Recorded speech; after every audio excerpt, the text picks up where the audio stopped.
মুখোশ খুলে দিয়েছি আমরা মুখোশ খুলে দিয়েছি কিভাবে জঙ্গিদের পাশে দাঁড়ায় পাক সেনা।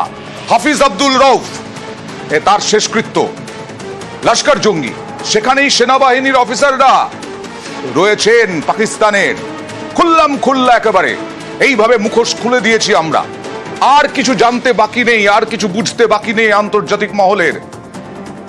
কারা কারা রয়েছেন, কারা কারা ছিলেন দেখুন।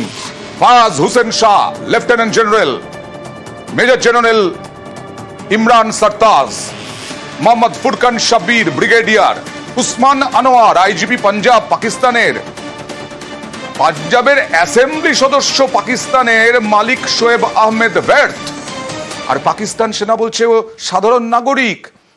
না না না, সাধারণ নাগরিক, কি নির্লজ্জ দেখুন। We are a professional army and we strongly abide by the commitments that we make, and we follow in letter and spirit the orders of the political government.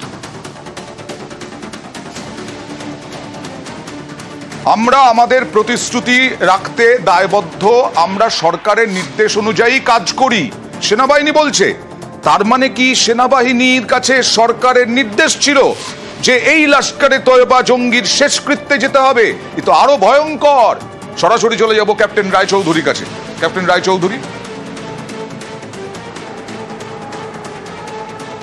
না না, খালি শেষকৃত্য নয়, ওদের জঙ্গি বাহিনীকে সব রকমের মদত করতে, অস্ত্র দিতে, এ সমস্ত ওদের কাছে অর্ডার আছে, যেটা মনে হয়। তা না হলে এরা যে মারা গেছে, মারা যাওয়ার পর শেষকৃত্য এরা আসবে কেন? যদি তারা তার নিজের অন্তরের লোক না হয়, তারা যদি তাদের সমাজের একটি সম্মানীয় জায়গায় অধিকার না করে থাকেন, তাহলে তাদের এই শেষকৃত্যে আসার কারণটা কি? এটা খুব সহজভাবে বোঝা যায়। তো এখানে যে ব্যাপারটা হচ্ছে, যে এখানে হচ্ছে এরা লস্করে তৈবাই বলুন বা জৈশি মোহাম্মদী বলুন বা যে কোনো সংগঠনই বলুন, জঙ্গিদের, তারা হচ্ছে একটা ওদের সেকেন্ড লাইন অফ ডিফেন্স বলবো না, সেকেন্ড লাইন অফ অ্যাটাকার। এরা যাবে, গিয়ে সবসময় গিয়ে অ্যাটাক করবে, আর সেই পরে এরা গিয়ে যা কিছু আছে ড্যামেজ কন্ট্রোল করবে সৈন্যবাহিনী। ফলে এদের মধ্যে কোনো মিলাপ বা কিছু নেই। আমি তো বারবার একই কথা বলি যে প্রত্যেক একটা দেশে কি সরকার থাকে, তাদের একটা সামরিক বাহিনী থাকে এবং জনসাধারণ। এদের কাছে একটা ফোর্স যারা কাজ করে তারা হচ্ছে জঙ্গি বাহিনী। এই জঙ্গি বাহিনীরাই হচ্ছে এরা দেশ চালায়।